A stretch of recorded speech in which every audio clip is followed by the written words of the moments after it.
All right, what's going on, everybody? It is episode 2 of the Tanndemonium Sports Show.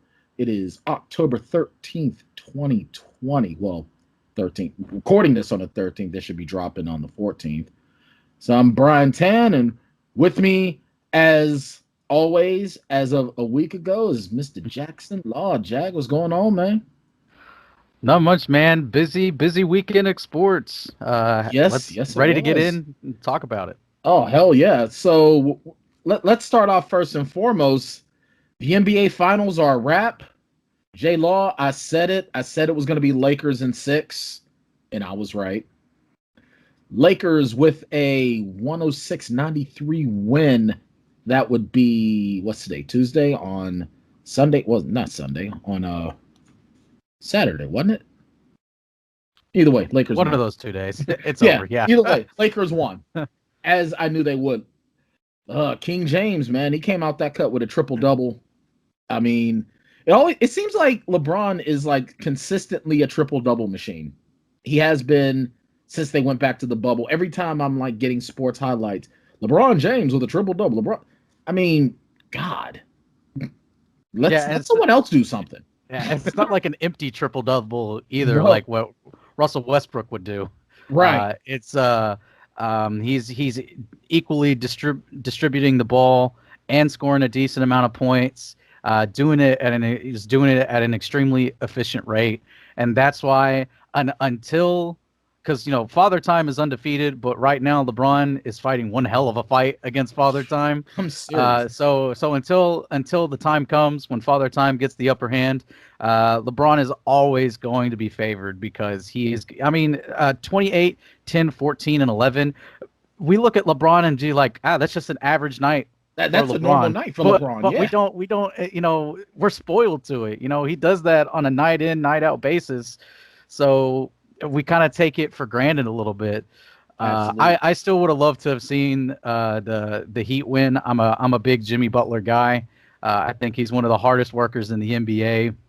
You could clearly see that from here and his crew that he has. They weren't favored to do anything. I don't think many people picked him to go super far. I didn't even pick him to go super far. I had them. They were low seed. They were like what, a 5th seed, 6th seed? They were fifth seed. Yeah. A lot of us never won.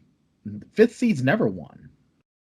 I don't recall from what I understand. Yeah, it's just like off the top of my head, I can't give you a yes or no on that, but. A lot of us picked them to beat the Bucks, but I honestly thought it was going to be the Celtics in their situation, and they beat a really talented young Celtics team who was supposed to have much better players than this Heat team. But kudos to LeBron; he's the king for a reason. Right, and nobody has ever won the NBA Finals as a 5th seed. The '95 Rockets did it as a 6th seed, but a 5th seed has never done it. Never done it. Gotcha. And Anthony Davis also had a double-double. Caldwell Pope 17 points, 2 boards, so he's doing his role player thing. But shout out especially though, I got to give a shout out to Swamp Thing himself, man.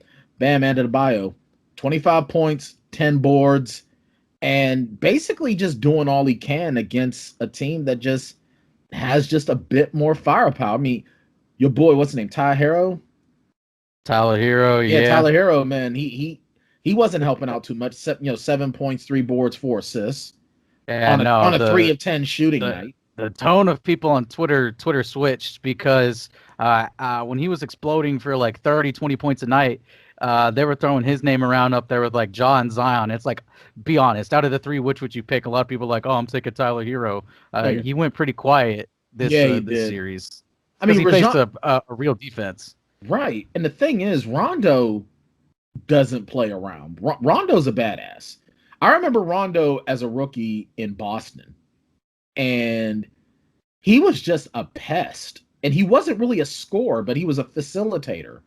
And he could D up pretty well. And Rondo, he blew up for 19 points off the bench on 8 of 11 shooting. And, Father Time may be undefeated, but the young guys, whenever you go up against a seasoned vet that knows what they're doing and they know the tricks of their trade, They can know your game. You won't know the vets game. The vets will know the rookie game. Yeah, So, I mean, this Rondo looked a lot like the classic playoff Rondo, right, with when he was with Garnett, Pierce, and Allen in that Celtics team. right. And I mean, he kept falling in and out after he left Boston. I don't know how many different teams he was on. Had a bit of a resurgence when he was with the Pelicans and Anthony Davis, getting them to the playoffs. And I believe that was like the only year that they won a playoff series. Right. Was when Anthony Davis had Rondo as his point guard. But he comes in here and he proves that he's a solid vet. It's going to be interesting to see like how much money he goes for now, because it's not just the fans, but also a lot of management in the NBA. They're very short-minded. They look at really what have you done for me lately, and that's how you get like these really awful contracts. Like the Lakers themselves, like we're only a few years removed from when they gave Timothy Mozgov and was it Luol Deng, like gave them near max money, like, you know, over 20 million for the two of them. And you're like, God, that's awful, and man. Neither one of them were worth that. As much as I was a Luol Deng guy, especially when he was with the Bulls. I was a big Deng guy, but it's like he ain't worth all that. He's not. And Timothy, they got lucky, like one decent season, maybe, and that was the season before he got his contract. Yeah, that's almost as bad as what was the name of the one guy? Oh crap! I think he might have played for the Bullets. This was way back when. I should look up like worst NBA contracts in history. Chandler Parsons for my Grizzlies. Yeah, played like maybe 20 games. Got not even basically a full max. Yeah, not even just him, but there was another cat. I just had this one come up. I'm trying to figure it out. Oh, it's one of these MSN sliding things. Let me see. We got John Koncak. Yeah, that was a pretty bad deal. I remember Koncak from back in the day when he was with the Hawks. Let me see. Todd McCulloch. There we go. Todd, remember him? You remember Todd McCulloch? Nope. Now, maybe a little bit before my time. Yeah, this was 19 years ago. And this was right after the Sixers went to the finals. I just need to find the guy's name. Todd McCulloch was their center, and he was coming up on free agency. The Nets offered him 6 years, $34 million. 19 years ago? Yeah. Jeez, that's a lot of money for that. They offered him a lot of money. And it was basically he wasn't anywhere near worth it. He caught fire at the right time, and just he was a solid role player. That's what he was. Or better yet, do you remember the name Jim McIlvaine? I remember the name, but I don't remember who he played for. The Seattle Supersonics. 7 years, $33.6 million. He was making more than I think even Sean Kemp was on that team back then. And this guy was another one. He just was good at the right time, but was nowhere near worth that money. So, man, yeah. So when you talk for about a lot of players, you just got to have that last year, that contract year, because that's what Terry Rozier. Speaking of Boston point guards, that's what he did his last year in Boston. He had a decent year in Boston, got a big contract from Charlotte, and he's just been awful since then. And players like that, you know, especially going back to Mozgov and Deng, they I want to say that possibly the salary cap went up too, so players are making more money. Teams, and it is probably a really down free agency year. That's what kind of like what this upcoming year is. There's going to be some teams that have cap, and they're going to have to use that cap, but there's really no good free agents out there this coming off season. So there's going to be dudes that get overpaid, just like what the Lakers did with Danny Green. They're giving that dude $15 million a year, and and the sole thing he's supposed to be doing is hitting 3-pointers, and he hardly does it. It feels like. This is going to be an interesting offseason. It really is. Now, I wonder what they're going to do. Like, are they just going to, like, take a break for a bit and, like the this next season is just going to be another shortened season and then get back to normal for 2021, 2022? Have we heard anything like that? From what Adam Silver has said, because watching the games in the bubble every now and again, he'd pop up on ESPN or TNT for an interview and just kind of give an update of things. The last I heard for a long time, up until today, I heard someone talking about it, was like January-ish, because they were talking about Christmas, but Adam Silver really wants the fans in the stands. Mm-hmm. So they're kind of looking at closer to MLK Day, so February, which mid to late January into February. Yeah, and that could also kind of fit if the NBA continues to try to be the league of social justice reform. Then that could kind of fit into it'd be like a nice thing. It's like start around MLK Day every year. Bring a heavy focus onto how great of a person MLK was, and then let's kick off the next NBA season. But Silver's also talked about how he wants it to be a full season, and there has been talk in the past about moving the NBA season full time into summer, so that way they're not competing with NFL and college football, even though through basically the middle of the week you have you'd have NBA games, but Monday night that's going to be dominated by the NFL. Thursday night still dominated by the NFL. Saturday 100% college, or Saturday 100% college football, and then Sunday you also have football. So there's a small window is the NHL and MLB. MLB's in certain markets, MLB is not going to be much of a challenge. Now, some markets, if they decide to do it the whole full season, so they're not competing with college football and NFL, but then they could still be fighting up against, college basketball. You get into the spring, in the wintertime, you'll be going up against college basketball and the NHL. Two markets that, two things that they're popular. It's not going to ruin your market like the NFL would. And then once you get into spring, then you lose out on college basketball, then you get more to MLB and the NHL. So either way, none of those three brands may be strong enough to hurt the NBA machine. And I think that's their thinking too. NHL's just not that popular yet across the country. Baseball has kind of dipped in popularity, I feel like, level. Now, that's not to say in the cities where there's a team, so like Los Angeles, New York, Boston, those cities are going to, always flip out whenever, it's baseball season. When it is baseball season and the Yankees are playing, the Dodgers are playing, they're tuned in, they're watching, they're listening, or they're at the ballpark. After opening week of baseball, it's like a lot of, here in Pittsburgh, I get real excited for opening day. And then after about a week and a half, I'm like, all right.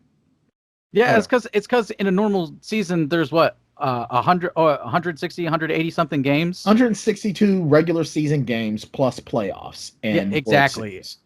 And so you can kind of tune out of your team for half a month and then jump back in.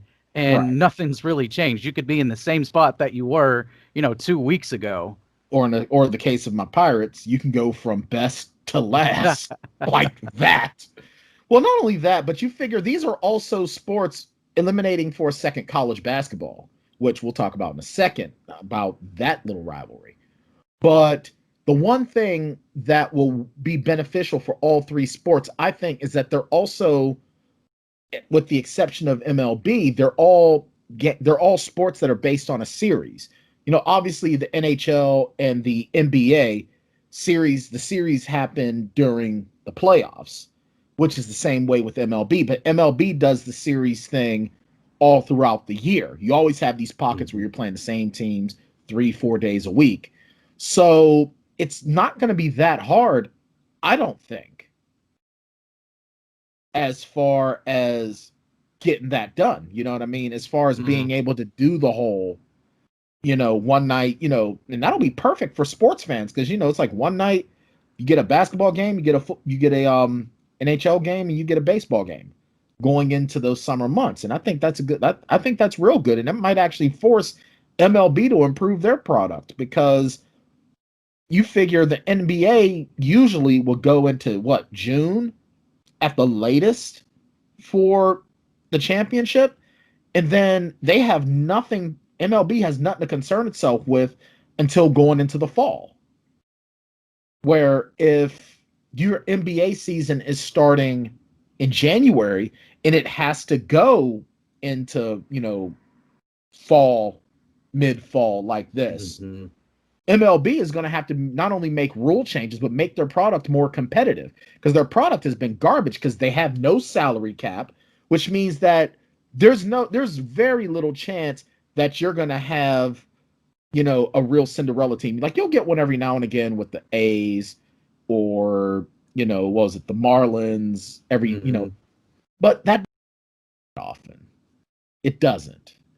So I think that if MLB does this and they start their season in January, I think that would just be nothing but good for sports fans, period. In my opinion. Yeah, I agree. As much as I like it being in the fall, I don't know why. I'm just more of a fall guy. I like getting out more in the fall than I do the summer. But it's hot. I mean, I just love basketball. Whenever they play it, I'll watch it. Yeah, I'm actually starting to get more back into basketball, I think. And when this next season comes around, I'm definitely going to be paying more attention to it, I guess. But, to be fair, I had no idea that I was going to be doing a sports show where I would actually have to watch basketball again. So, all right. So we beat the NBA with a stick for a good, 15, 20 minutes, I think. Mm-hmm. So this is not even so much a budding news story. That this happened already, and the trigger was pulled officially yesterday. Dan Quinn out as head coach of the Atlanta Falcons. That's two straight coaching firings. Well, technically 2 coaching firings and 2 GM firings in 2 weeks, because Tom Dimitroff was also fired. So he's out as GM of the Falcons. Quinn is out as head coach of the Falcons. 0-5, writing was on the wall, wasn't it? Yeah, I think writing was on the wall last year too. And Dan Quinn, I don't think has not been that great of a coach. The best that the Falcons ever did, it was never because of him. It was because Kyle Shanahan was the offensive coordinator. And Kyle Shanahan, not Dan Quinn, was the architect of their Super Bowl year, the year that they went to the Super Bowl. And of course, obviously, the joke that we love to beat over their heads to death is blowing that huge lead. Yeah. Them and the Warriors will never live that stuff down. But it's like they continue to do that because there's been, off the top of my head, at least 2 games this year, may even be 3, just without looking. Where they gave it up. Yeah, right. Like the Cowboys game. The Cowboys' one win before they played the Giants was their huge comeback. And Dan doesn't know how to close games. 0-5 start. I think the Falcons may completely hit the reset button because Trey also put out something where Arthur Blank is leaving the door open for moving on from Matt Ryan. And so I'm wondering if the Falcons, maybe they're trying to tank for Trevor Lawrence. Maybe it's the Trevor Lawrence sweepstakes this year. It's not the Tua and Burrow. It's now it's Trevor Lawrence. That's the new guy. Yeah, and I mean he's a great quarterback. Don't get me wrong, but it's crazy to see how far they've fallen over the past couple years. Well, how do you play this bad when you've got Matt Ryan and you've got Julio Jones? One of the best. I mean, how? Even eliminate eliminate Matty Ice for a second. Take him out of the equation. Let's say Fitzpatrick is on the Falcons. You've got Julio Jones to freaking throw to, and Calvin Ridley. Calvin Ridley has been amazing for them. Right, and maybe their offensive line is also equally garbage because you also have Todd Gurley back there in the backfield. Yeah. So you've got 3 big time players. Now, granted, granted Gurley knee issues, and with most running backs, once the knee becomes a problem, that's it. You're just on borrowed time. I mean, obviously, Adrian Peterson is the exception to that rule, but you do have Matt Ryan. You do have a quality quarterback. So, is this a matter of the team quitting on him? Is this a matter of the team just not having it at all, despite how good some of these guys are? Or is it just a combination? Is it time to just blow this thing up and start all over again? If you're asking me, I would definitely say blow it up. I'd may even probably, you definitely have to keep Calvin Ridley like at all costs, even if you decided to give up Julio to try to acquire picks for some reason. You definitely keep Ridley. He's too young of a player and too good of a player to give up. And I would make a run. I'd make a run at Trevor Lawrence, and I wouldn't. Because Matt Ryan, he's going to put up big stats, and you can perhaps stumble into a win. And there's so many winless teams right now in the league, or one-win teams, that you win one or two games, and instead of having a chance at the number 1 overall pick, maybe the number 2 overall pick, next thing you know, you're picking 6th or 7th. Right. And then depending on, and I don't think the Falcons are that well run of an organization. So, who knows if they would be able to be like one of those teams that brings in a pretty decent quarterback and, morphs him into their quarterback of the future. Right. But it's bleak for Falcons fans. I think it's always been bleak for them because they've been so up and down. They should have been the ones to fire Dan Quinn. They should have fired Dan Quinn after the Super Bowl and then, elevated Kyle Shanahan as their head coach. Even though things are looking a little shaky right now in San Francisco, which there's also has a lot to do with they have a lot of injuries right now. Right, and they've got a bit of the Super Bowl hangover too. Yeah, because they just benched Jimmy Garoppolo. Yeah, that's benched. Nuts. I was shocked to hear that. Crazy. I mean, and then you find out now. Who do you think is a worse run franchise, the Falcons or the Washington football team? Because now here's my thing. Before you answer, I'm going to give my thoughts. Washington football team is probably one of the worst run teams in sports, and I'm saying they're worse than the Lions. They're worse than the Pirates. I'm talking all of sports. Okay, I'm pretty sure there might be a professional dodgeball team that's maybe a little bit worse, but the Washington has ruined the career of Robert Griffin III. They're ruining the career of Dwayne Haskins. Yep. I mean, Dwayne Haskins has had a fairly decent quarterback rating for being on a team that has no weapons for the guy. And he's just benched. And it's like, well, how many offensive coordinators, how many different schemes has he had to learn in 2 years? And I just, I just don't think that you can really properly judge a quarterback until not only that have they played a significant amount of games in the league, which Dwayne Haskins hasn't, but he has nothing around him. They're a terrible team. They're an awful team.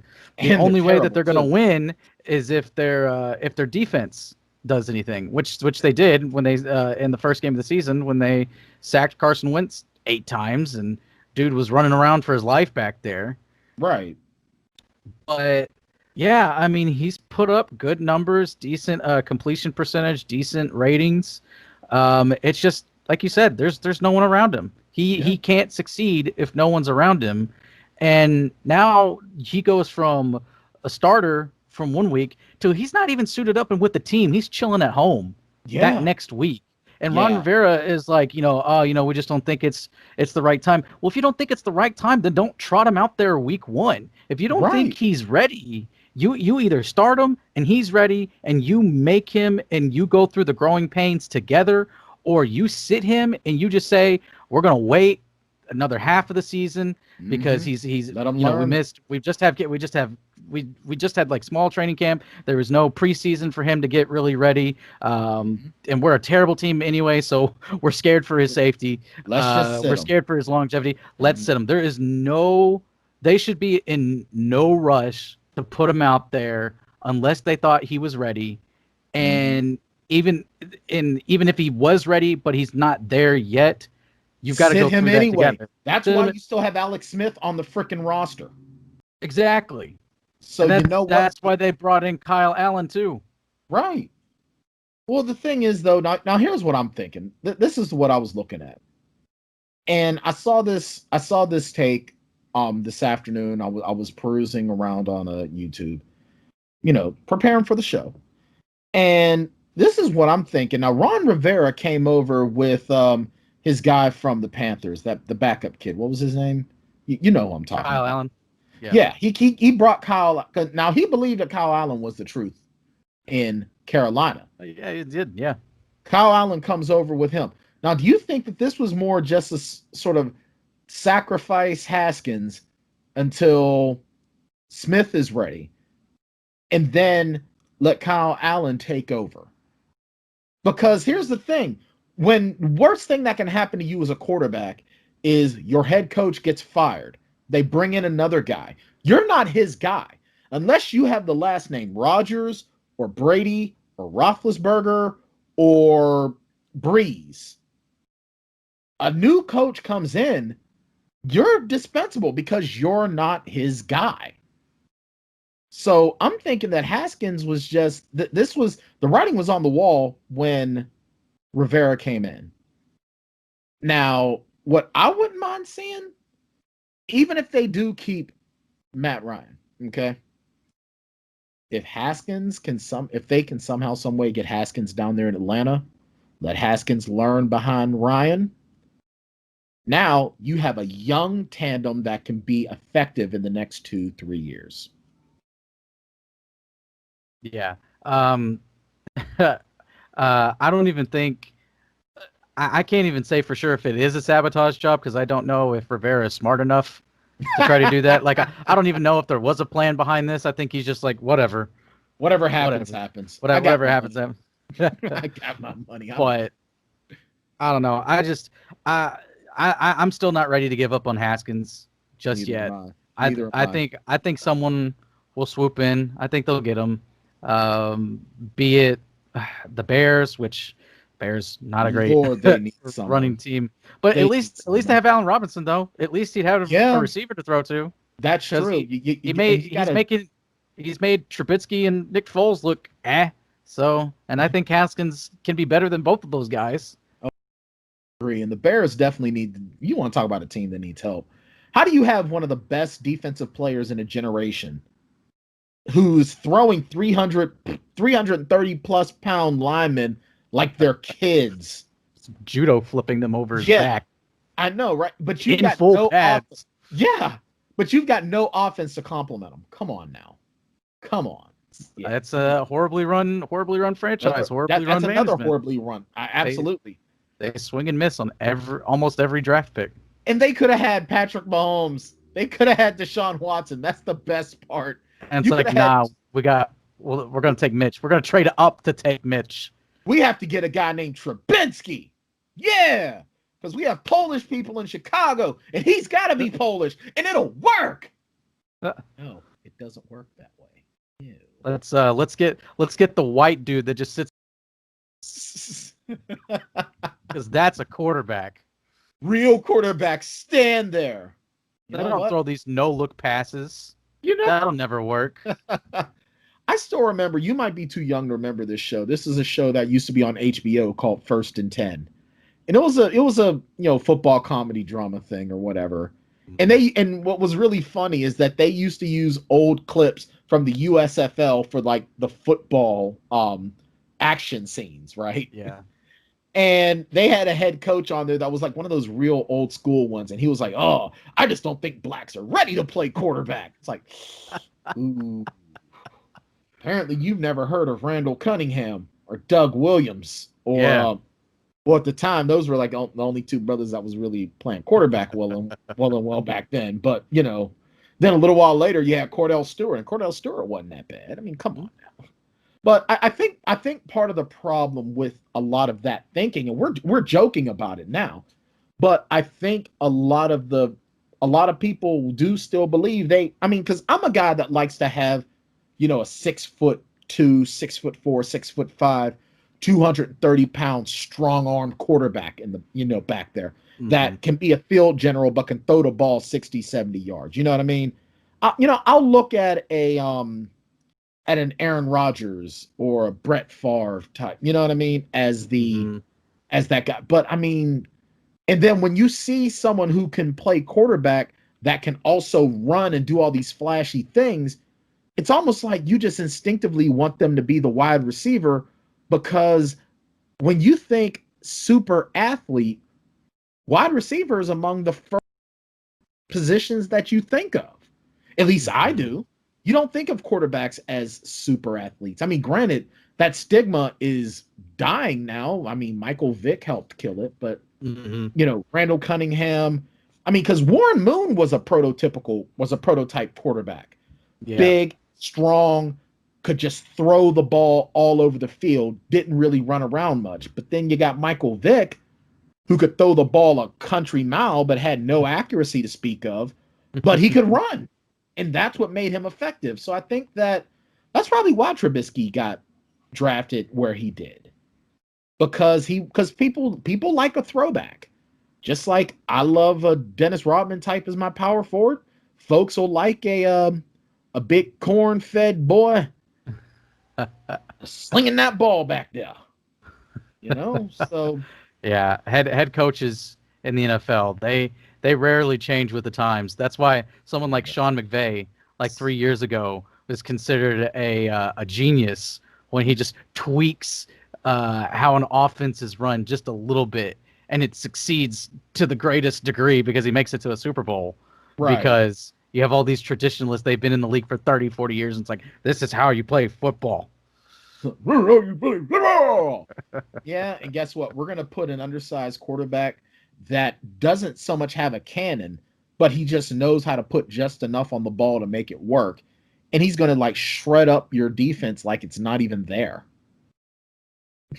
And then you have a demigod like Patrick Mahomes walk in who can do everything. Yeah, and you got that perfect. He is about a demigod.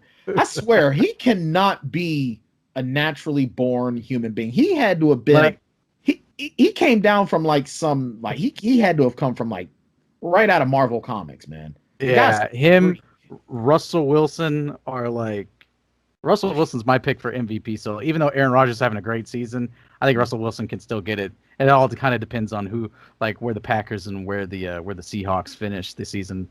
And Russell Wilson he's 6 foot if he's wearing high tops. All right. And this guy can just put the ball wherever he wants. And just when you think you got him, he's gone and the ball is out. It's just, he's got one of the quickest releases I've seen out of a quarterback. I know. And he throws the ball so hard. It's times when he's got to get it out quick. It's not even like a full drawback. It's just boom, it's gone. And the next thing you know, it's a bullet, and it's always perfect right where only the receiver can get it. I forget who they were playing last year, but I think it was on a Monday night game. It was a primetime game, and I was just in awe of the ball placement. The catch was fantastic too. Obviously, they've done a great job in recent years putting amazing receivers around him, which that's a well-run franchise for you. You got a quarterback. Let's put some weapons around him and unleash him, which is what they've done. Now they just got to get their defense back up to par. They're one or two good, solid defensive pieces away from being a Super Bowl winning team again. No doubt in my mind. No doubt. They just have to improve a little bit. They just need to go from the 32nd worst defense to 27th or 26th. Right. And then they could be favorites to win the Super Bowl. Exactly.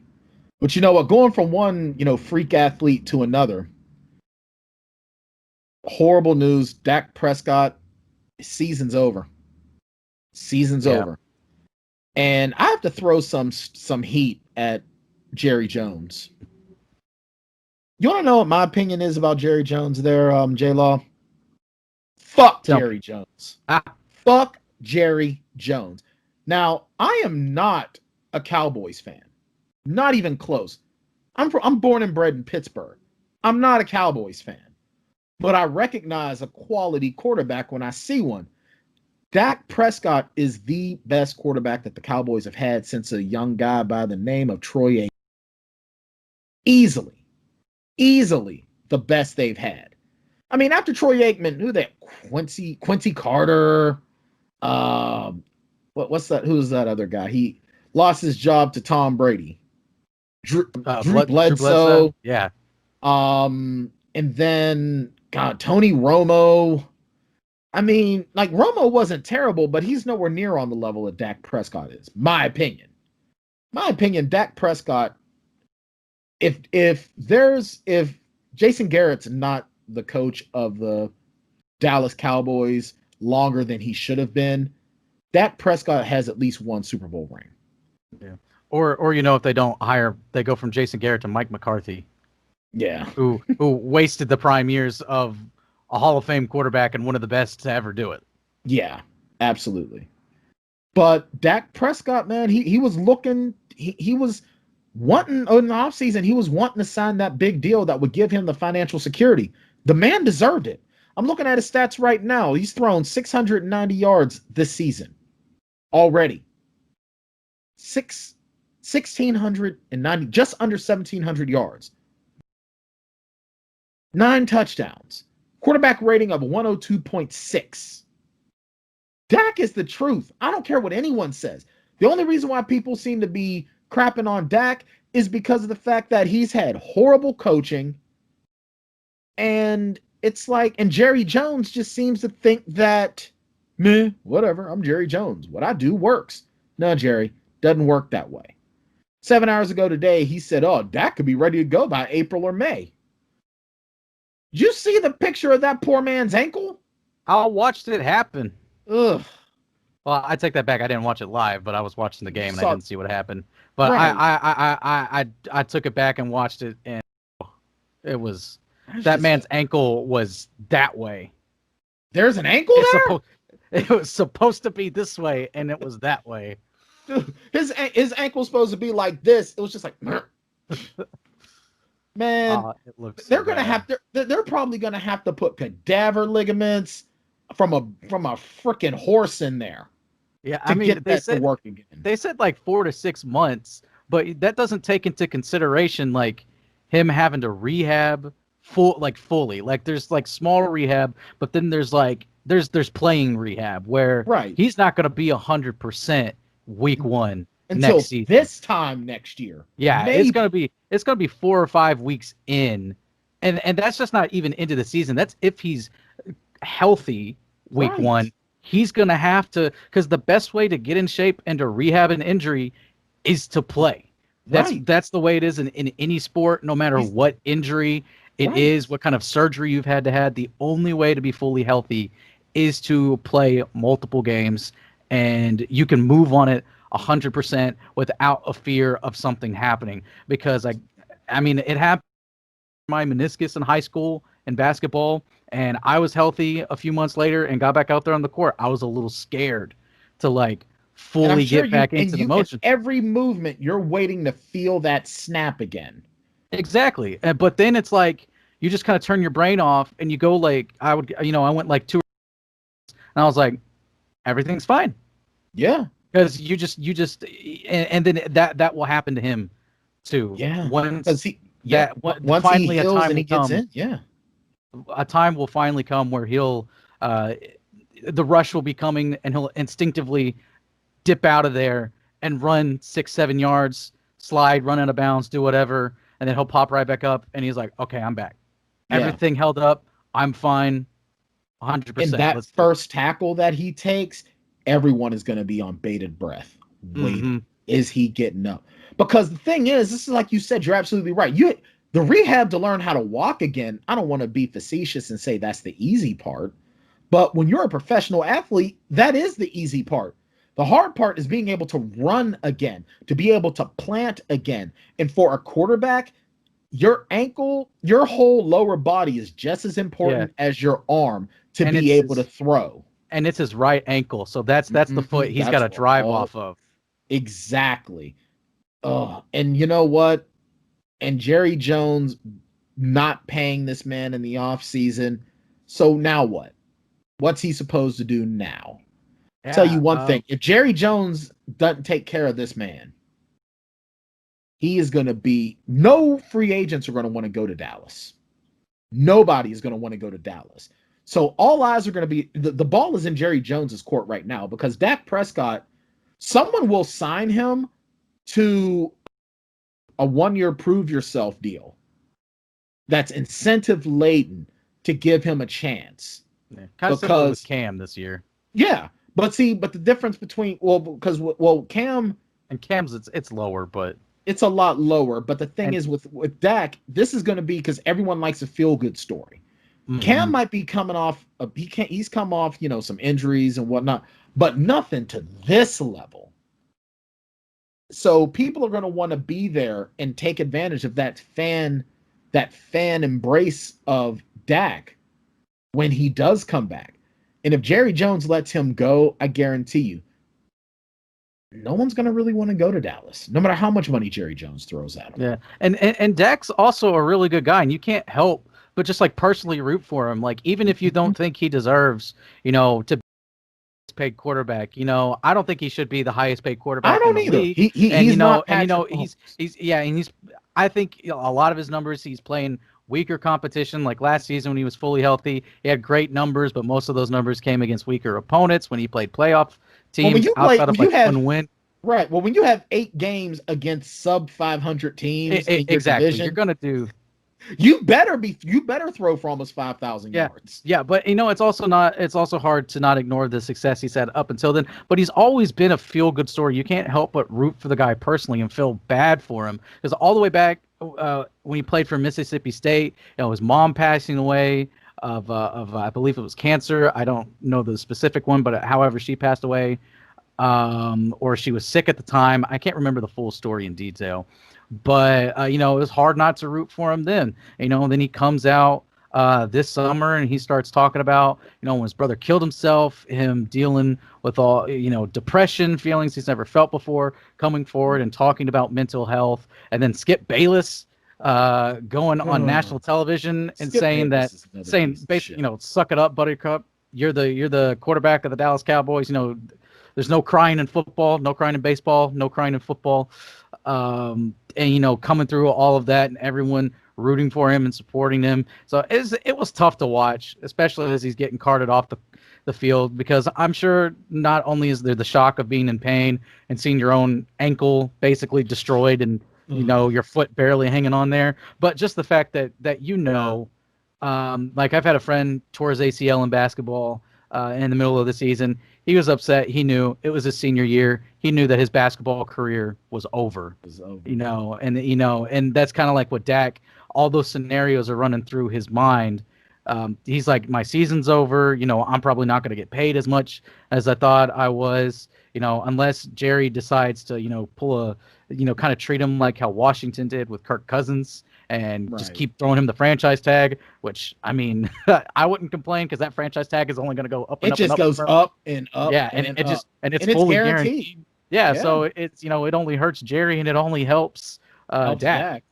Yeah, you're absolutely right. And I mean, everything you said is 100% on the ball.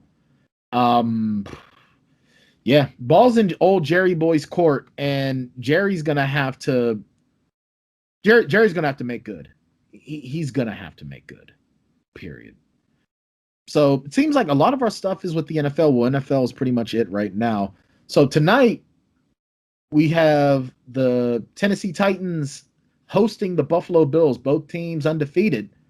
But Tennessee pretty much got the crap kicked out of them by COVID. But they've had no new tests, no new positives. So they're on tonight. First and foremost, who do you got in this one? I got the Bills in this one. I think Josh Allen getting paired with Stephon Diggs was a match made in heaven. It was probably one of, I'd probably say, a close second best receiver acquisition. I'd kind of give the edge a little bit and just pure talent wise to DeAndre Hopkins going to Arizona. But right now, because the Bills are a more complete team, one of the few undefeated teams left, the Titans, while they're also undefeated, they're coming off of over 2 weeks of rest. multiple players and personnel out with COVID. As much as you would think that rest may help someone that plays a physical sport like football, that's Sometimes 2 weeks that it throws you out of your groove. It wasn't until Saturday, I think it was, that their facilities were open for you to practice. Right. And you could do small things at home. You could work out at home. They even broke the rules and met like at a high school or something. Had a team practice, even though they weren't supposed to. Breaking the rules is what got them in this situation in the first place. Exactly. And then, after that happened, there was another spike in the COVID numbers. So we didn't even know if they were going to get to play this week, because that's why they couldn't play last week either.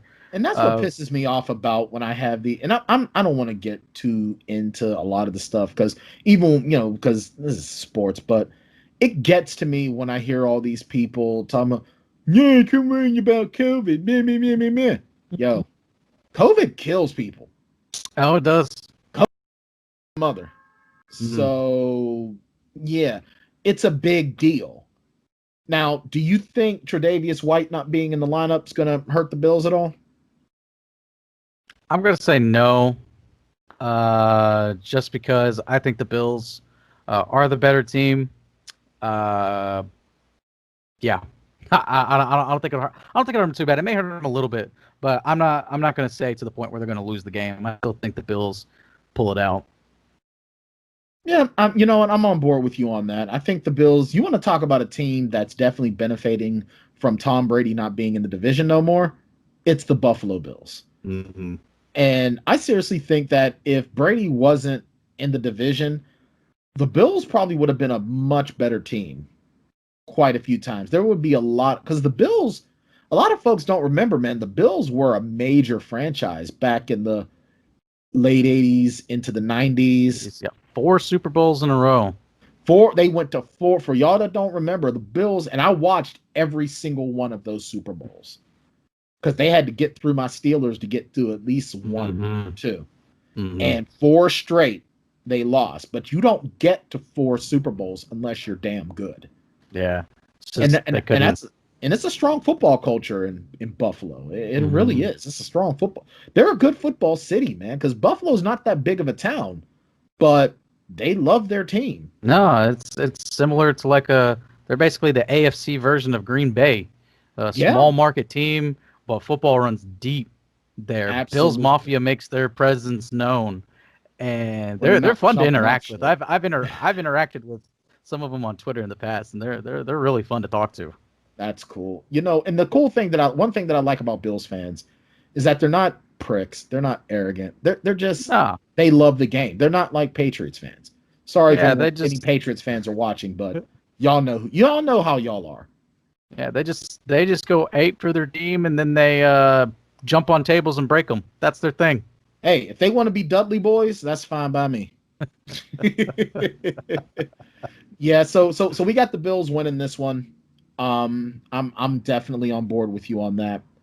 So I guess one of the last things we're gonna talk about. I mean, we'll get to our picks for this coming weekend. But looks like the Jets and Le'Veon Bell are ready to part ways. Shocked? No. Not really. Not really. No. The Jets are a terribly run franchise. Another one. Yet another terribly one. Another one.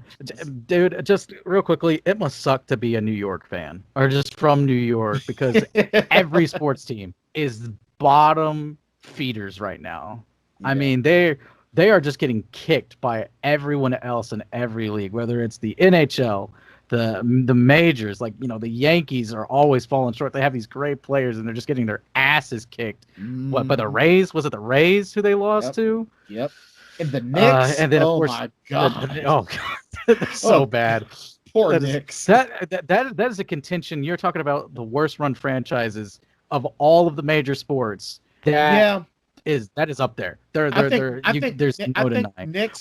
think Knicks won. Washington football team 1.5. When you are kicking out and threatening to arrest one of the greatest Knicks legends in the history of that franchise, dude, what a But the Jets are awful, and it's like I don't understand how Adam Gase still has a job. I had to deal with him, for years as a Dolphins fan, and it's no fun to see Ryan Tannehill, who most of the league didn't really believe in, but I'm like, I believe in him, and we have a decent roster. Why can't we win anything? And it's because Adam Gase was our head coach. Tannehill goes to the Titans and is starting. So I'm like, where was that at when you were with me? We supposedly had this great quarterback guru who can't do shit with any quarterback, and I honestly want Sam Darnold I want him out of there.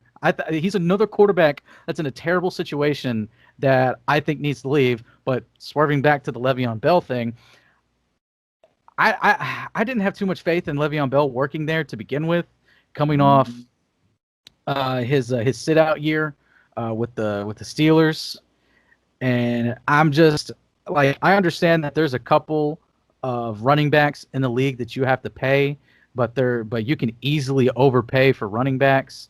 They overpaid for him, and and I don't think anyone wants to take that baggage on with them, because Bell has not played well at all, which is not a terrible organization, so players aren't going to play well anyway. Right. But not surprised. Probably should have happened sooner than later. I agree 100%. I'll tell you the truth, because he spurned my Steelers, so I probably have a good bit. I probably have a huge bias, and I'm okay with that. I'm totally okay with admitting that I have a bias. I don't want to sit here and say that I'm glad that he's been having a bad season. I don't want to say that, but I will say is that I think he was feeling himself a little too much, and this is where you're at now. Now you're on this crap team. You decided to go with the money, and it's not doing you any favors, and that's what you get. But no, it doesn't surprise me at all that this is going on. Le'Veon Bell likes to run off at the mouth. He likes to do his own thing, and now he's essentially trolling his coach by all these rants against him on Twitter. He's trolling the hell out of him. Yeah. So, I mean, am I surprised by this? Absolutely not. Because if Adam Gase truly wants to make it as a coach in the NFL, he's got to be willing to make a power move. He's got to be willing to put his foot down. You can't let someone who was supposed to be a star player but is now essentially flaming out disrespect you on social media. You just can't. So, no, it doesn't surprise me at all. Where do you think he's going to end up? I don't know. Just kind of trying to think off the top of my head, like who needs a running back? Maybe somewhere like Houston. The Eagles needs. Well, I mean, they got Sanders. They're just a terrible running team. Right. Maybe someone like the Jags, maybe. I don't know. You were going to say the Jazz. I was going to say wrong sport, dude. No. I was just like looking over the teams, and I saw the Jags, and I was just like, Jags? I don't know, because I honestly don't know. There's not really a team out there that I think they could There's no one that really needs him, and no one's going to pick up that contract. Yeah, and they're not going to give what the Jets are going to want. Like, right. They're not even. There's experts saying that if they try to move Sam Darnold, they're not even going to get a first round pick for Sam Darnold. So Bell won't get you a fourth rounder. He gets you a fifth or seventh, maybe. Right. And I think if you got like 2 picks anywhere from 5 to 7, I think you fleece the other team. Yeah, I agree. Unless he goes to a team that is like really desperately in need. I'm talking like, crap, they were just in my head and they literally just slipped right the hell out. I mean, I don't know, like maybe the Patriots, but I don't know if Belichick would want to put up with that. I don't think. Then again, I think he's got enough to deal with Cam, and he's already got. He did have Antonio Brown at one point, but then they cut him for 2 weeks. For 2 weeks. Yeah. I mean, honestly, tore up my Dolphins. Yeah. Honestly, I could even maybe see. I can't think of anyone. I really can't. Not unless he went to like Washington, because they don't really have anyone. Yeah, or if there's like a major injury before the trade deadline for like a competitive team. So like for instance, like Nick Chubb is on IR, but the Browns have Kareem Hunt, so they're not really hurting. Right. The Panthers, they're not going to make any noise. And Christian McCaffrey. Yeah, and McCaffrey's on IR, but he'll be at the end of the season. It's a few more weeks, and please come back because my fantasy team needs you. I saw someone go, well, maybe the Steelers can try. You know what? No. Yeah, Whoever's trying to say the Steelers should go for me, no.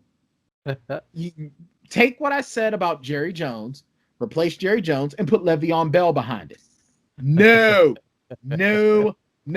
Don't need him. Don't want him. James, decent job. He does what needs to be done, and when we need him to do it. And we didn't even talk about my boy Chase Claypool, Mapletron. Oh my, Mapletron. Number one. Now That's here's hilarious. the thing. I hate it when people compare up and comers to who would you compare this person to? Why don't you just let them be their own person? I don't like the compare game. I'd like to say that they can have an impact like A. I don't want to say, oh, you play like A, because no. Now, I would never compare him to Megatron. Megatron was like a once in a lifetime genetic freak at the position that essentially reinforced what it meant to be a wide receiver, in my opinion. The Lions ruined him. And the Lions completely ruined him. That's twice now they've done that. First time they did it was with my man, Barry Sanders. Yeah. And that's their legacy, is getting these generational talent, amazing players. And just like after a few seasons, they're like, I don't want any more of it. I don't care anymore. I don't even care about the sport. They make them hate football so much they're not even willing to try to go to another team. Sometimes when I play Madden, I want to take over like a team like the Lions or Washington, or at one point I did it with the Jets.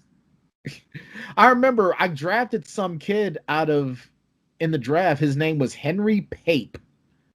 And I drafted this guy, and he won me like 4 Super Bowls. I won like 4 Super Bowls with him, and he ended up going to the Hall of Fame. I was like, all right, go ahead, Henry. Yeah. Trey started, it was last year's Madden. He did a Jets rebuild, and I believe, if I remember correctly, one of the first things he did was trade Le'Veon Bell. That was like, he loaded up the franchise mode, and it's like, all right, let's look for a trade. That's exactly what I would do. I would seriously do that. I would just seriously, well, what I'm doing on Madden 20 now, because 21 isn't on EA Access yet. Yeah. But I made myself as an undrafted rookie running back, and I put myself on Washington. And I didn't get the hard at like 4 carries my first season. My second season, it was like 14 carries. And then my first free agent contract, I went to the Browns, but I was behind Nick Chubb. And Nick Chubb in my season right now is like, he has like a 98 rating. So he's major. So like, I'm definitely not getting to play now. So I demanded a release. And I went to the Dolphins. Hey. And they always need a running back. Yeah, they do. And that's the only reason why I went. And Daniel Jones is actually the quarterback. And of course, he's red hot garbage. But I actually had 3 straight games. I think I'm in this season now. 3 straight games where I rushed for over 200 yards. I've already, let me see, I tied the NFL record for touchdowns in a game twice. Nice. I actually have the most rushing yards in an NFL season, so I beat Eric Dickerson. but we only have one playoff game. It's like, man, I'm in my 6th year. Y'all better get some weapons around me like now. But the game did build an offensive line. They did build a relatively decent offensive line. But, I would really like to see Madden games, and this is probably a discussion for another time. I would love to see Madden games actually have some common sense to them when it comes to building a team, but I digress. Yep, Le'Veon Bell though. Hey, no, don't let the doorknob hit you on the way out of New York City, bub. It wouldn't surprise me if I saw him. You know what? Somehow, maybe the Seahawks might give up like a 7th round pick for him, get another weapon back there behind Russell Wilson, and someone else for him to throw to. I think. Yeah. If I were the GM for the Seahawks, I would actually put that feeler out there. Yeah. I mean, 7th round pick for Le'Veon Bell. I mean, sure. Yeah, you could just from his reputation, you could use him as a threat. And if it just so happens that he's able to slip out of the backfield and just get a little dump off pass and make something happen downfield, then he was worth it, because that's more playing time than what a 7th round running back or any 7th rounder pick would get you. Absolutely. All right, so let's take a look at this coming weekend for the NFL. Our Thursday night game. We want to talk about Buffalo having a very, very short turnaround. Buffalo welcomes Kansas City to New Era Field. Do I even need to ask who you got in this one? It's tough. I'd go Chiefs. Definitely. I think the Chiefs pull that one out. Too short of a turnaround for the Bills, I think. Mm-hmm. All right, so Sunday, Cleveland comes into the unfriendly confines of Heinz Field. J-Law, I got the Steelers winning this one. What do you think? I agree. Absolutely. Ben's looking really good this year. He's looking really, really good. Even he's played a game less than Mayfield, and he looks 100 times better than Mayfield. And I was worried about Ben coming back into the season for the Steelers. I'm like, this may be a down year. You guys may look into maybe getting someone in the draft. I was even thinking this past season you guys probably should have been looking for someone in the draft and training them up behind Ben right now. But he's hanging in there. He's hanging on to it, and it still may be close, because I feel like the Steelers are just that type of team. Games are always pretty close. I feel like whenever I watch them, they're not really blowing people out. But Ben will find a way to win. Yeah, absolutely. Ben and Tomlin will find a way to make it work, and they pull out wins, because that's just what they do. Yeah, and Mapletron, I see Mapletron slicing up Cleveland. All right, so then we got Cincy at Indianapolis. Who do you got in this one? You going with your homeboy Joe Burrow, or are you gonna give it to Phillip Rivers? I mean, he ain't my homeboy, but I think he's like, slow down there, B-Tan. Listen, he's LSU, and I'm a Razorback fan. We'll just leave it at that. Right. But I mean, hey, he's been playing really well for a rookie, and for as terrible of a team that he has around him, he's adapted fairly well. So I'm gonna give it to the Bengals, just because Phillip Rivers is dead. I mean, his arm is not there. He is going the way of the dodo. I think he's out of the league at the end of this year. Well, over under. Do you think that well, I shouldn't say over under. You think Jacoby Brissett comes in off the bench? Probably not this game, just because the Bengals defense isn't that great. A future game, definitely. I don't have the Colts schedule in front of me. I could bring it up real quickly, but just that like a game against like the Ravens, because they play the Ravens November 8th. So that's not this coming weekend, and not the next one, but the week after. Yeah, it's like 3 weeks away. Yeah, 2-3 weeks away. Yeah, I could see that being the one where he steps in. Your boys, your Miami Dolphins are in the first 4:00 game, 4:00 Eastern game against the Broncos there in the Mile High City. Who do you got on this one? Against the Broncos. Wait, do we play the Broncos? Yeah.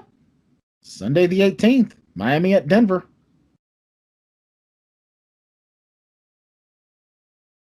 Huh. Yeah. Okay. Well, I didn't realize that. Okay, because I'm looking at the schedule right here. Maybe this isn't updated. They may have updated the schedule. No. But just because of the injuries, I'm gonna give my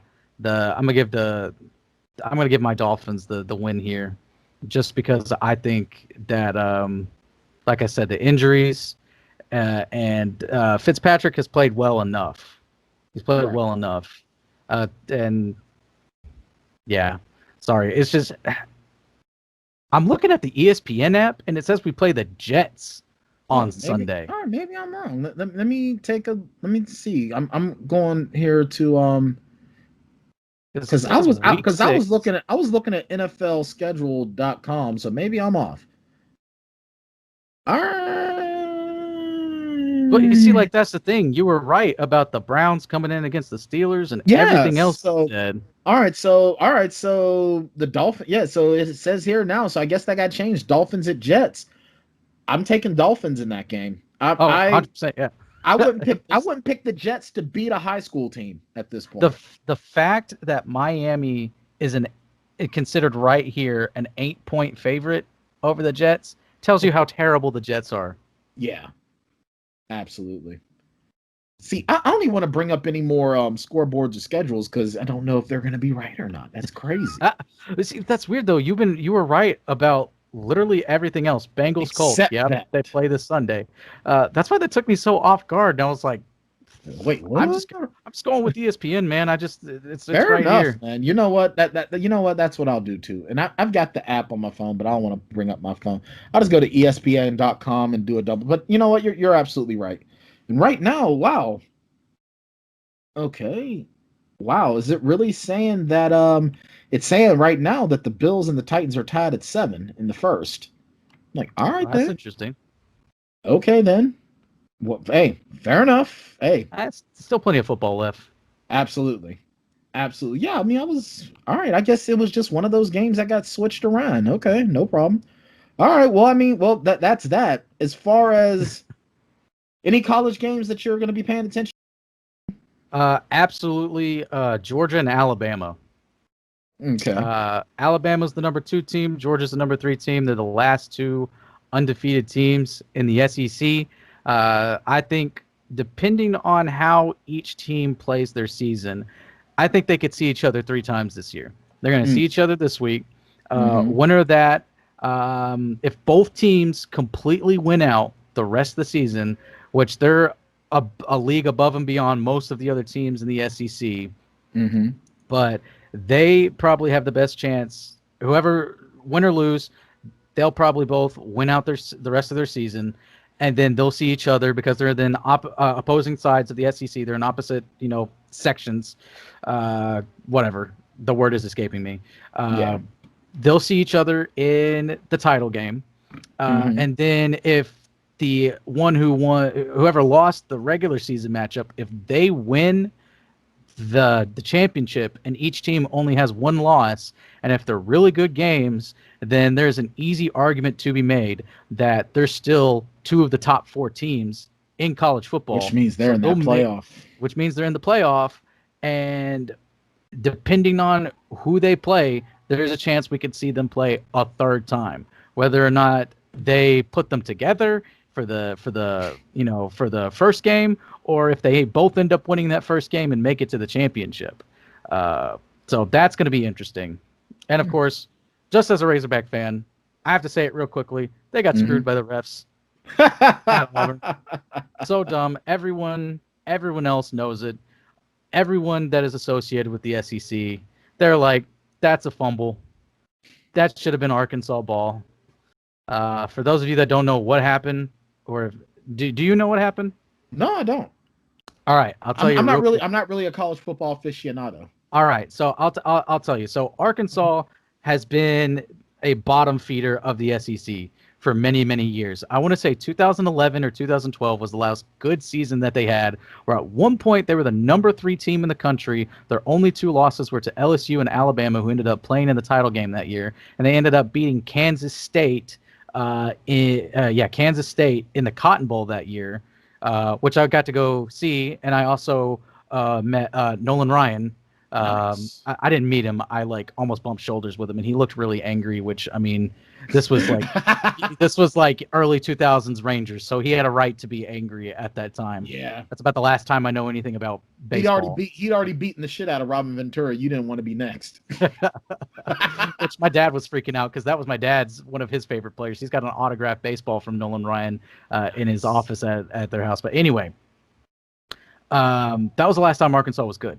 And so, but we beat Mississippi State last week, and we have a lead. Is 28-27 with under a minute left. Auburn missed a field goal. We get the ball back. Auburn stops Arkansas 3 and out, punt it, and they get the ball back, and they run it down the field. They're out of timeout, so they're going to spike the ball so they can stop the clock and kick a field goal to try to win the game. Mm-hmm. Bo Nix, who is the quarterback of Auburn, when he hikes the ball, he fumbles it. And so he panics, picks the ball up, and goes down to spike it.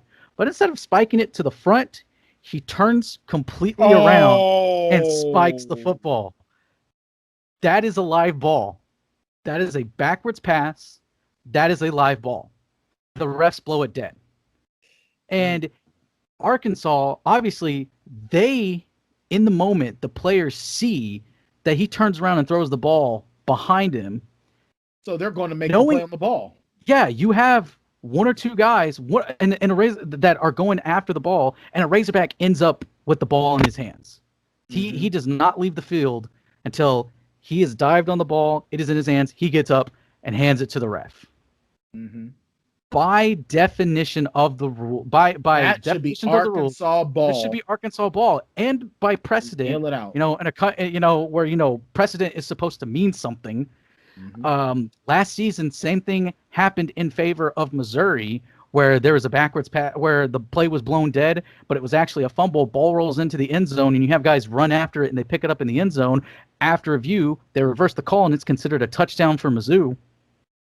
But they take about 5 minutes to review this play, and in the end, they call it an intentional grounding call. So move them back a little bit. They kick. They still got the ball. They kick the field goal. They win the game. Arkansas loses 30-28. That's bullshit. Yeah, and then the SEC, they're whoever's in charge, like basically their union of officiating, they put out a statement on their Twitter account saying, I can't remember exactly what it says, but the refs got it wrong. They said that the refs were wrong, yeah, but they said that there was nothing that could be done when that wasn't the case, and they were standing by their refs making that call. Where everyone is like, how can you make that call? And it's like, you cannot tell me. And the reasoning behind it was, this is what I was trying to think of that I couldn't think. The reasoning behind it was that there wasn't an initial recovery of the football. Well, when Bo Nix throws the ball behind him, instantly after everything is happening, the entire Arkansas defense has 6'7", 300-pound guys that they have to get through. Right. And, there's always pushing and shoving going on after the whistle, especially in a close game. Right.